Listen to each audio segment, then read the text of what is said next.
is Isabella, and I'm at the Oxnard Housing Authority as part of the Radical Walking Tours.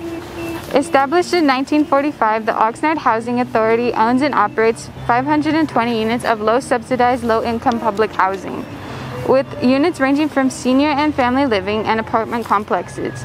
The Housing Units Department mission is to promote the general welfare of the city by remedying unsafe and substandard housing, and by relieving with the city's general plan and laws governing housing funds and resources.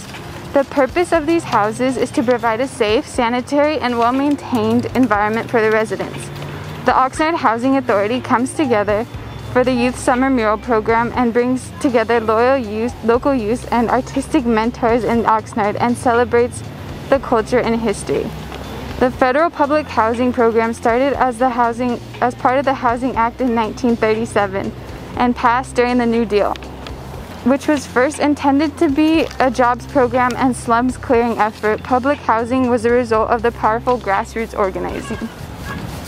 Thank you for watching. Please like and subscribe and watch the rest of the Walking Radical tours. Thank you.